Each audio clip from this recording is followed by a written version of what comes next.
right. Just tidying up some technical issues here, and we will be with you shortly. there we go. All right. Yeah, I was trying to input slides into this, and which worked all the time before, but now by magic doesn't work at all. That's okay. I'll have to just read my phone like everyone else. And hello and welcome. Yes, sorry, I was ranting and being offended by I don't know that the technology. Instagram is working. Let me check. It is. So, anyways, we're here. We're having fun. All right, should we take this from the top? We had a very good wait. Should we day take this from the today. top for the audio replay? Yeah. Instead Okay. of just take it from the top. Starting like a bunch of fools. Everyone like my new gigantic black glasses? All right, everybody.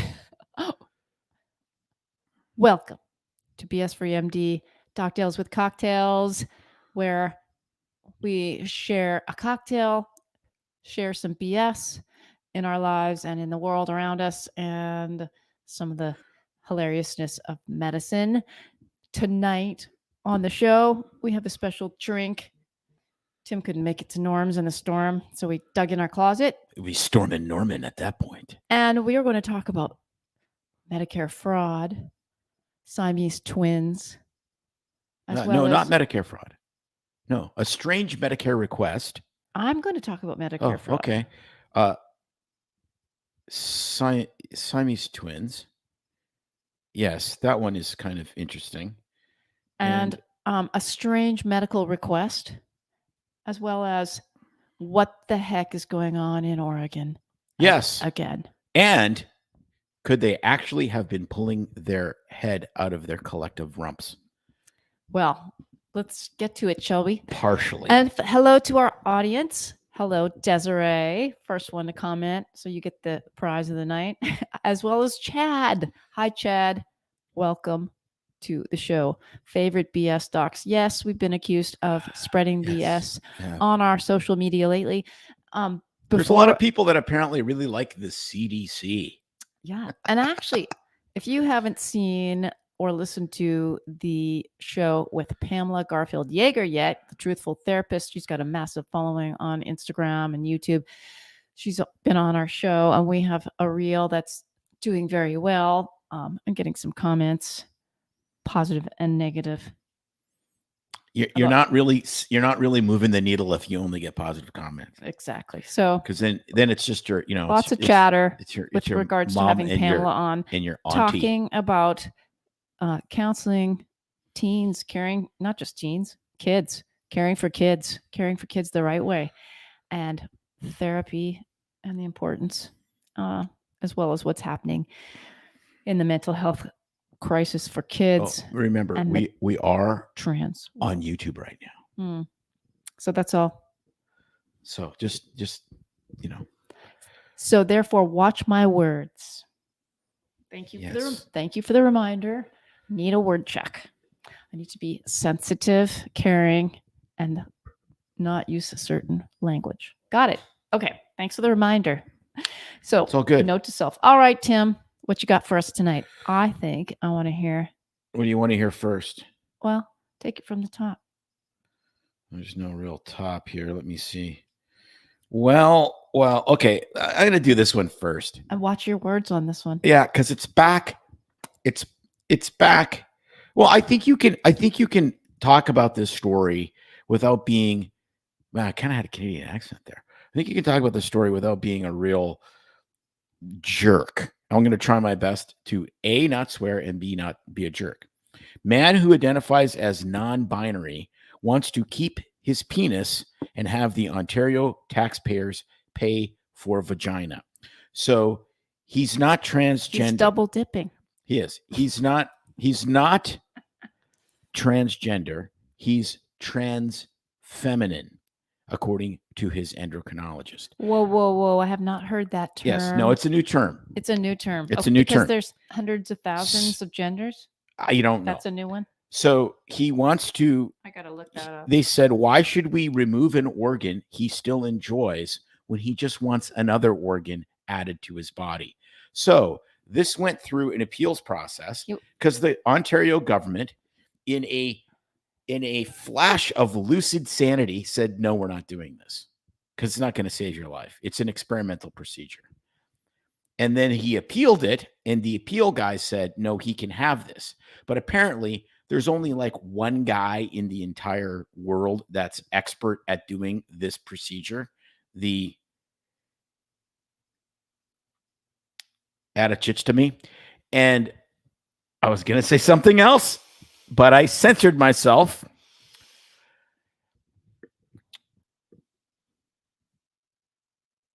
And so they may actually have to take Canadian money and ship this guy out of the country to add a vagina to his already working other undercarriage. Okay. So if that is the case and sets a precedent for services for adding bodily parts or altering body parts because you don't feel right about yourself, then hold the line, Canadians. Get in line. All women for your boob jobs, your nose jobs, your butt lifts, your pec implants, men. I can't feel like a real man unless your I calf have a implants, your 68-inch chest. six-pack ab implants. Yes. What the hell is the difference? Well, I don't think there is any difference. I think this is a cosmetic procedure. I think this guy is clearly what we would call an autogynophile. In other words, it's men that still have male parts that, like, they may be, they have whatever sexual proclivities, but they like to look like women but still be men. That is a fetish. It's a thing. If you can't make a decision, that's messed up. That's worse than my paint. I was just paint colored decision making process. Now, we made fun of that. If you want to pay for it yourself, and you want to become the man from Nantucket and actually change your ear into a you-know-what, I won't say the verse, I won't sing the limerick, but you get the idea. And you want to have a female organ on your ear, and you want to pay for it, God bless you. No, now we're paying. Do what you want. Now, but now public money, because come on, this, like, when are people just going to go, all right. We tried to be tolerant, and now it's just completely nuts. We're done. We are done. Men from Nantucket. What say you, audience? I want to know. Like there's got to be a point where it's just like, okay, all right. Oh, it's all part of their mental health therapy. Yeah, but then everything's mental health therapy. I feel a gazillion times more mentally healthy when I go for a run, or when I go kiteboarding, or when I ride my motorcycle. The federal government shouldn't buy me a motorcycle. I mean, this is just completely insane. It's another reason. Therapy bike. Yeah, it's another reason why you got to. Yeah, another reason why you got to get rid of this ridiculous socialized medicine stuff, because eventually you know all you have to do is be a good lobbyist, and then you get like insane stuff covered. Like it's just. I wonder, is this really gonna go anywhere? Well, it's going to some administrative law judge in Canada for the final, approval. And if it's the same idiot that was on the Supreme Court that didn't want to talk about a woman being raped, but wanted to call the woman a person with a vagina so that they didn't use the W word. Come on. I mean, give me a break. So apparently trans feminine is a term that describes people who were assigned male at birth, but identify as more feminine than masculine. But they still identify as masculine. More feminine than masculine. So now we have to have a word for that? Well, that's what he said. This guy said, I'm like 90% feminine, 10% male. And the 10% of male that I want to keep is my penis. The world has gone mad, right? No, like this, like there's a point where you're just like, you're a weirdo. We don't do weirdo surgery. Next. My house is kind of modern, kind of coastal, kind of boho. It's a little bit of all. It's not. I mean, what have we got come down to? This is actually sad. And I think we used to get pissed off. We used to get pissed off when Mickey Mantle, okay, who drank himself to death, one of the greatest baseball players in the history of Major League Baseball, drank himself to death. And I remember he got 2 liver transplants, and people's heads were exploding. Right, you're right. Exploding. It's like, There's no reason in the world he should have got 2 liver transplants. He did this to himself. And now you get to have a penis and a vagina because you feel better if you have both. I'm just like dead air. Oh no, we got to stop this. We got to go to the next story because my head is literally gonna explode. I just think of all the counseling months you have to wait before you undergo bariatric surgery. All you people out there have had bariatric surgery, and you know that you have to like go to the counselor to make sure you're ready. You have to do the nutritional changes, dietary, all the work that goes into that to lose some damn weight. But excellent quote. You should go to China and experience their socialized medicine. Yeah, if you're a Uyghur Muslim, they just steal your organ. Yes. So we know what. Yes, we know that what Chad's organ that you thinking. wanted to keep, we'll be taking that. Thank you. Along with your kidney, your liver, your heart, and your lungs. And actually, in another country, if you're not happy with it, they chop his unit off, just like your finger if you stole some bread. Yeah, we could just it just goes on and on. All right, enough with that one. On to the next story. Conjoined twins, Abby and Brittany Hensel, who actually are very heroic. They really are. Face new twist in marriage to Josh Bowling. Okay, how old are they? The twins, 30. Abby and Brittany Hensel have defied odds since birth as one of the few sets of dicephalous twins to survive infancy. So they've lived 30 years, which is remarkable. You better explain to people what dicephalous twins are. So they have basically this is 2 women that have 1 body, 2 heads, 2 brains. So a woman with 2 brains. Shut up! I was waiting for that to. Oh my gosh! So actually, they can drive. As opposed to a man with no brains. Inside one head. The woman with 2 brains can actually drive a manual transmission. And the man with no brains inside one head. The parallel parking, unbelievably good. Okay, so 2 heads, 2 brains, 2 hearts, 2 sets of lungs, 2 spinal cords, 1 body. And the one sister is married to this guy. The other one just goes everywhere. She's just along for the ride? Yeah. She's the tag along? Yeah. What did you used to call that when the extra girlfriend? Betty Bumface? Betty Bumface. That's terrible. Yeah, but we're terrible. So but it says they're getting married. They face a new twist in their marriage. And I was just kind of thinking about the old twist, but I have no idea. Maybe they're good at playing Twister. You never know. A new twist? Yeah. Well, it's because the husband has been charged with a paternity suit it's nothing. It's just clickbait. But it got me thinking about all of this. It got me thinking about these women have done remarkably well. First of all, they survived against all odds.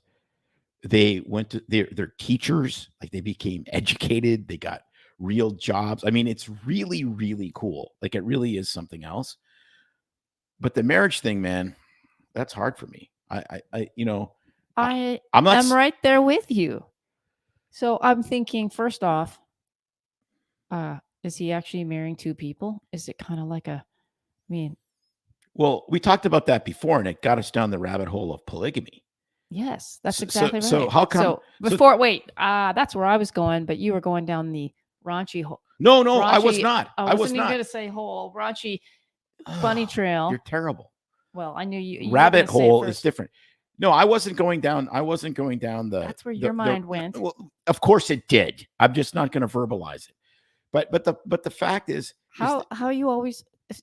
I'm just thinking it's bad enough having someone in your personal space, but when your sibling is right there, unable to escape your personal space and living your life with you, like going on dates, going on everywhere you go.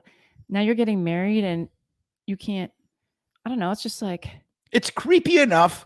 It's creepy enough when you're marrying one person. It's 2. But let's be honest. It's creepy enough when you are enjoying the marital act and the dog is watching you.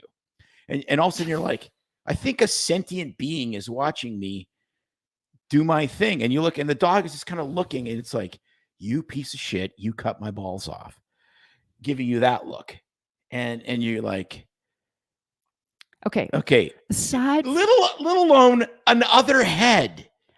And again, like it just it brings up all of our so minds are going there. many The sex questions. part, but even But not even that. Take that out of the equation, and even just day-to-day life. Like, I don't know. You never had to have any. You never get to have any, not secrets, but one-on-one, personal.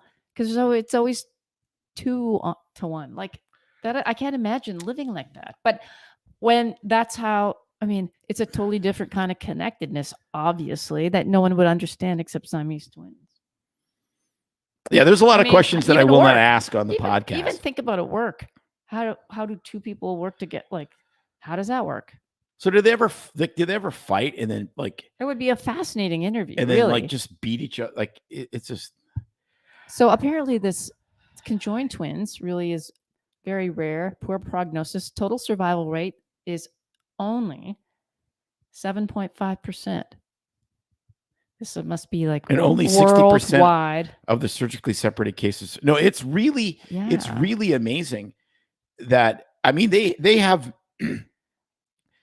they have made a really great life for themselves. And I want to emphasize that because that really is amazing. Like, because everywhere you go, you're going to be, kind of you're going to draw attention and all of this. And they're teachers and they have to go to university and they have to go to high school and they have to do all that kind of stuff. And it really, it really is amazing. They are obviously amazing people. But man, the marriage part, hey, that's good. Whatever you want. But then it got us down. We're gonna leave the wonderful Hensel twins alone because they deserve nothing but respect. And we're gonna move on to the fact of polygamy. Because really, let's be honest, this is, I guess, polygamous. Like Huh?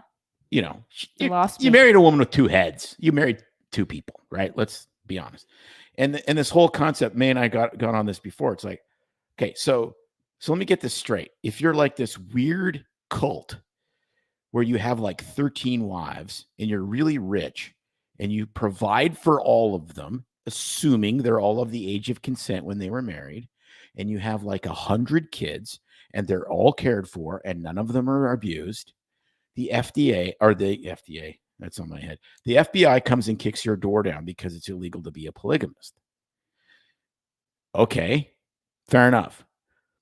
But if you play in the NFL, the NBA, and you're a gajillionaire, and you have 100 one-night stands, and you have 500 illegitimate kids, as long as you pay for them, nothing happens. What's the difference? Right. The 100 cult kids. It's legal to be Nick Cannon. Yes. Like the Sperminator. But somehow, if you actually have, like, and then if you were legally married to that many women and one of them wants to leave and you have 8 wives, I would assume you'd have to give an 1/8 of your stuff to her. Whereas the only connection you have to, the Nick Cannons of the world is a kid. You could have been sleeping together for a gajillion years and as the side chick, and if you have no legal connection, you don't get any money when he decides to move to the next side chick. That's right. But if you're married, so I'm actually saying, look, if you're going to have multiple partners, marry him. I think if we're going to have marriage equity, you should be able to have as many wives as you want. And I know exactly how many wives I want. 1. What are you going to do when 6 of the 8 divorce you? Well, no, I know. You'd be left with 2/8 of your stuff. No. More trouble. No, I think if you want to risk having to divide your stuff up in 8 pieces because somebody pisses you off or you like, hey, more power to you. If you want to marry a woman with 2 heads, fantastic. Good for you. Be happy.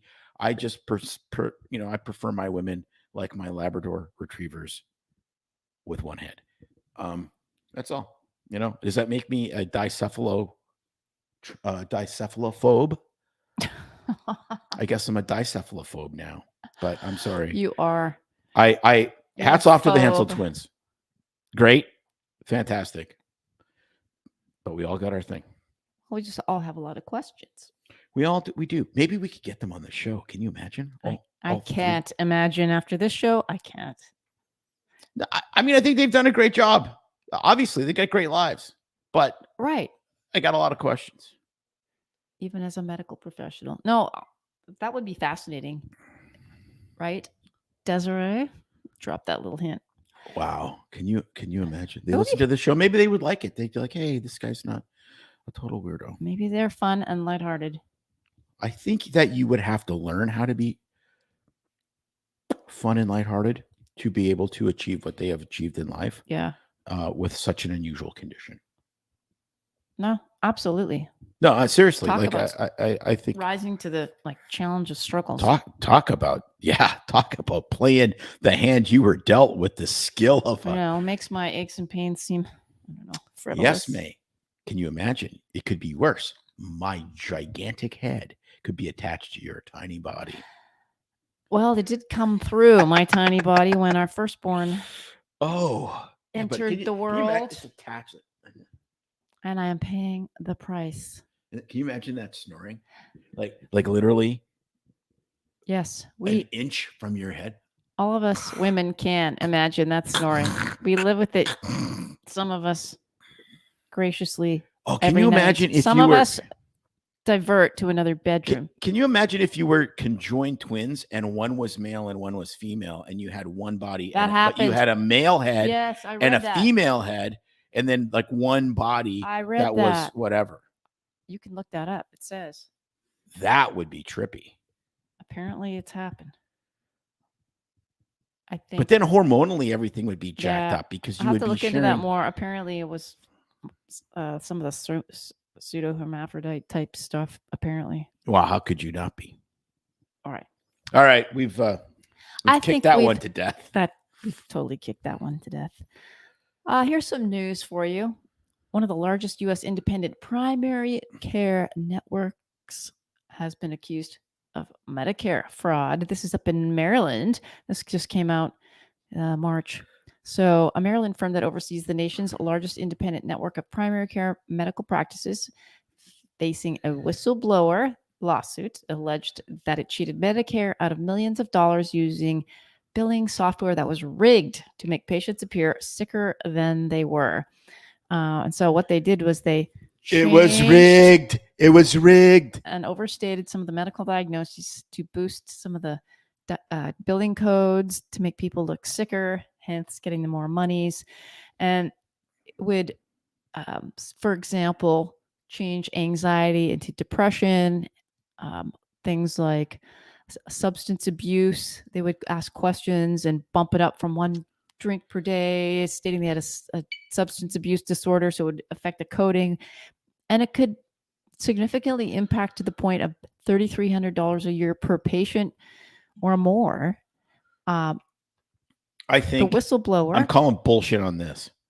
I think that's good. I think that if you look at how you're supposed to code, that's good coding. $3,300 a year per patient is not Medicare fraud. That's doing your freaking job if you're a coder. And that's going to your providers and saying, I mean, we have coding clinics every single place except for one place. Except this company affects more than 40 states, serving over 2 million people. I don't care and if the money adds 2 up. billion people. So if they're conflating, they're not conflating. If you do, like, so much of it is in the medical documentation. It's like, okay, did you ask the patient if they have more than 2 drinks? Yes. And they said, yes, I drink as much as Dr. Hindmarsh. Oh my God, you're going to die. And did you tell them that maybe you should cut back? Yes. You've met the criteria. And a lot of people don't put it in the note. So then you go to the providers and you say, click this box and this box that you did brief counseling and that you documented this. I mean, this happens all the time. It happens in ERs. It happens in surgery. It happens everywhere. Most stuff is undercoded and coded incorrectly. So going and trying to find the crumbs and using software to do that, that's a freaking no-brainer in my opinion. I think this is horseshit. I mean, there's true Medicare fraud out there, especially in the DME world where these guys bill the absolute living hell out of these DME companies for wheelchairs that nobody got and Medicare numbers billed through a pizza parlor in Manhattan. Like, that's Medicare fraud. I mean, this is... You need to read this because you haven't read the article. They were talking about them even giving patients and diagnosing them with diabetic complications when they didn't even have diabetes any longer and kept billing for things like that. I don't know. Yeah, I mean, there may be some fraud in there, but this, I don't know. I mean, hey, if this is true and they really fudged the software to bullshit Medicare, that's a big deal. I agree. That's a really big deal. But you read the beginning of that, and I'm just like, I don't know, man. I mean, that's everyone's dream as a coder, is to get the most money for what you did. Get paid for what you did. Don't get paid for what you didn't do. But most people... That's not what they said. They weren't trying to get the most money for what they did. It automatically upcoded things as soon as you entered something. Well, upcoding is in the eye of the beholder. And I mean... Well, I beg to differ, because usually you are the one that doesn't, you're right, code or enter enough information. But it's a real thing. People milking the system, trying to get more money. Yeah, but this is also what you get with the... I aspirated alcohol. Oh, it's kind of delightful. Anyway, it's a sign for you to stop talking and that you're wrong. Oh boy, it's a sign. Okay, but you know it. I don't know. I forgot what I was going to say. Second sign. All right. The fact is that there is Medicare fraud, and it's a big deal to obviously alter things incorrectly for payment. We know that because of some other big thing that just happened in the last 4 or 5 years, where there was more incentives in payment for sick people. Oh, right, of course. But this is the same thing. Like, and this is what I'm saying. This is exactly what you should expect when you have all of these bullshit metrics that you pay people by. When you pay somebody to see a patient, okay, patient comes in, patient has pneumonia. That's a relatively complicated disease. You get a, whatever code for that. You might have given them antibiotics in the office. You get a little extra. You did a chest x-ray, you get a little extra, blah, blah, blah. You treat the patient, it's $500 or whatever out the door, save the hospitalization. Everybody's happy. Okay. But that's not how it is anymore. You get where you get paid in primary care, and where you get paid really well in primary care is all of the bullshit. It's asking somebody how much they drink. It's doing brief counseling if you think they drink too much. It's screening them for depression. It's all of this nonsense. You can come in for a hangnail to a primary care clinic that's doing the metrics, which is virtually all of them. And if you haven't been seen in 6 or 8 months, you're going to get asked, do you feel safe at home? Is your spouse beating you up? How many times a week do you masturbate? No, that one I added. But it's just ridiculous, because that's how they get paid. No, I'm not. That's so not the what more they're boxes about. you tick, the more you get paid. No. So it's like inducing people to do bullshit because no. they know it's bullshit. They changed the software so that it automatically picked something else. So if you picked a code, it would upcode to the next thing. Well, if they can prove not that, telling the physicians to enter. No, if they can prove that, that would be awesome, and they deserve to get punished. I agree. Yeah, fascinating. We'll see what happens with this. Anyway, Chad, I can't understand which way he's going with this. He says his wife is a coder, and she will tell you she got paid to make more money every month. Yes, absolutely. Absolutely. If you're a coder, they're like, yes. Right. More codes. No, of course. But if you do it incorrectly and change it, that is Medicare fraud. And the other problem is the United States has this policeman mentality where Medicare fraud and abuse is like blah, blah, blah, blah, like $1 gajillion a year. No, if you're and then they making up spend something that's not true is what I'm saying. But the other problem is Medicare fraud and abuse is a problem, but it's not that big of a problem, but it's a lot of money. But if let's say it's a $10 billion a year problem. Okay, well, the American solution to the $10 billion a year problem is to spend $15 billion a year fighting it. They did that in Canada. They're like, we know we're getting screwed by unscrupulous doctors. We know we are. And then they tried to fight it, and they went, we're going to spend 5 times more money trying to fight this than just understanding that, 2% of the population are dickheads that are going to cheat us. So they just let it go because it didn't make any sense to fight it. No, the American way is to fight it and fight it and fight it. Well, we've got it under control. Yeah, you've got it under control for 10 times more money than the actual problem.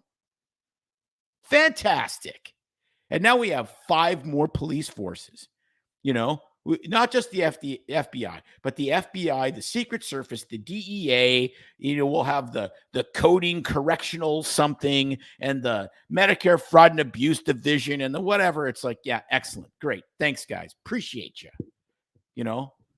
Seriously, that I don't know. That drives me nuts because it's like, go after actual fraudulent businesses. Right. Don't go after guys that are kind of little dipshittery on the coding. Whatever. I sound like Don Cherry. Just turned 90. Guy just turned 90. Wow. But everybody likes it when you Space Force. do your little rant. Yeah.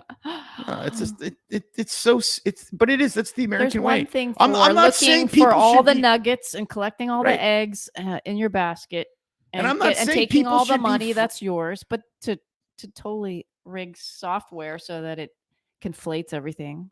I'm not saying everyone. I'm not I mean, saying it just alters everybody's diagnoses. It's not even no. correct in Yes. your chart. If a is the big- whistleblower did that, and it's a massive multi-state operation that's clearly fraudulent, I want 100% of the power of the federal government to come down on them.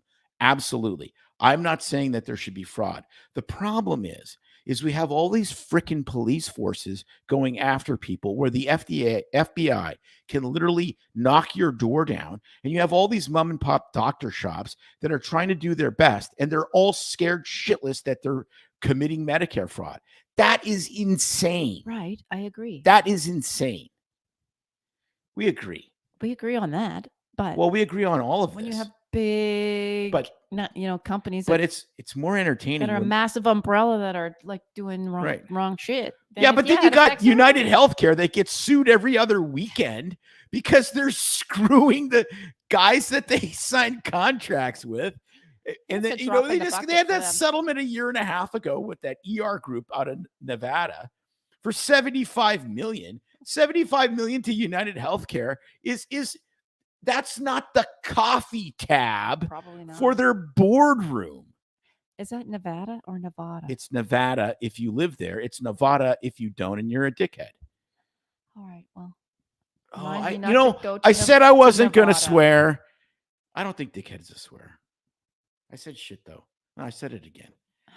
Oh, my gosh. If I was Catholic, I would just be living in confessional. But I'm not. You would have I can go straight to Jesus. Just a like permanent all of you cross can. on your Yeah, face from doing it's this. like, yeah. Well, why don't you share what got you riled up and what's in your? That's a Capital One ad. What's in your wallet? What's in your cup? We're back to the Hanger One Merkert. I think it is a wonderful beverage to share again. It's not Merkert. It's Makrut. Makrut lime. It's the Makrut lime. Oh, it's a part. It'll get you tangy and you Okay. make your saliva. Makrut lime mixed with lemonade is a nice, refreshing drink. I want to know how to even pronounce Makrut lime. The other name is, yes, it's actually called Kefir. Is it kefir or kefir? We don't know. Is it kefir or kefir? I think it's kefir. I think if you say kefir, that's like Celandino. It just that's acai. not right. Do you know how to say acai? Acai. What? Acai. No. I hate that. I hate that word. That word I hate more than any word in the entire world because there's more syllables. Fun with fruits. There's more syllables in that word than letters. How is that freaking possible? It's a Hawaiian word, I think. So say it. Acai? It's not. It's not acai. No, look it up. Pronunciation. Okay. Pronunciation in English. Acai. Acai. Mm-hmm. you like to hear it? Yeah. All right. Crank that up. Just hang on a second. Acai. Acai. It's acai. Acai. Yeah. There you go. Acai. Acai. Acai. That's what it should be. It should be acai. No, it's acai. Acai. Yeah. All right. Well, we're not drinking acai. No, Acai. 'cause it's- No one says that.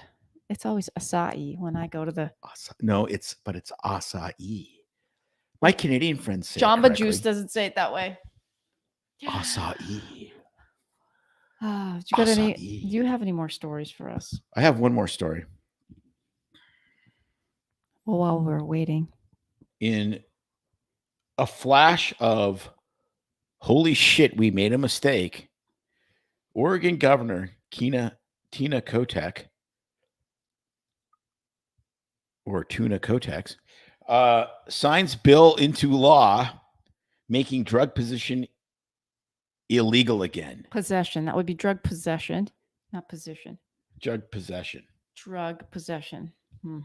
Was that the Macroot lime that's got your words? Yeah, twisted? yeah, whatever. Took the words right out of my mouth, as to quote a Meatloaf. Yes. So they're like, wow, Drug possession. all the homeless drug addicts that actually moved to our state to be homeless drug addicts was a really bad idea.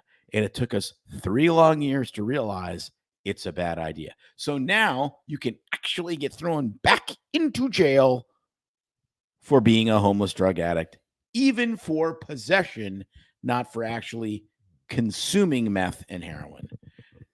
Wah, wah, wah, wah. Maybe they'll clean up the streets. Maybe, but good for them. Okay. Good for, hang on, Tina Kotek. There, I said it correctly. Good for them in actually realizing they made a major blunder. Absolutely. That there's hope when you can make. Now, that is a major blunder. That wasn't like a little whoopsie. That was ejecting heroin in the middle of Burnside Street might be a really good idea. What do you think, Tina? I think that's a great idea. Maybe it was her wife that made that suggestion, because isn't she kind of now got special privilege and yes, part of the Oregon legislature? If you look at a picture of dear Tina, you'll understand that she drives a Subaru, if you know what I mean. Moving along, let's talk about what's on the podcast tomorrow. Oh, okay. Boy. Rarely do we do an interview and release it the next day, but that's what's happening. Tomorrow, we are releasing our interview from fresh off the. It's steaming hot. It's literally off it's like when you pull the clothes out of the dryer on a cold winter day and you want to like jump into them because they're so warm. That's what this is like. I don't really remember that anymore since we're in Florida and everything's so hot here. It's getting warm here already, kids. We're getting too deep. Fresh off the recording tracks from today with true crime author and investigative journalist John Leake. He was so fun to interview. And how is that related to BS Free MD and medicine? Well, you'll have to listen.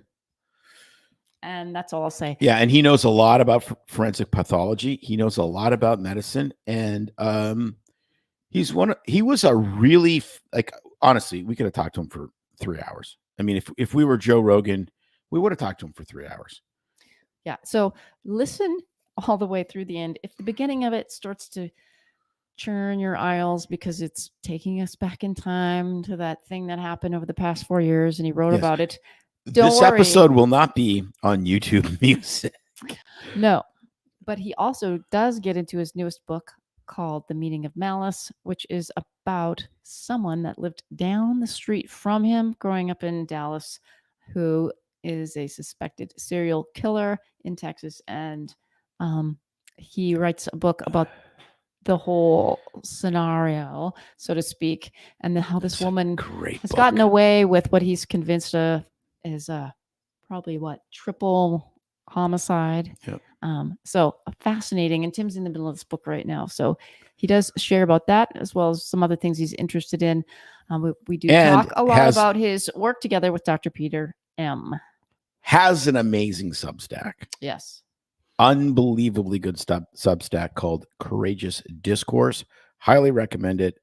I read every single one of them.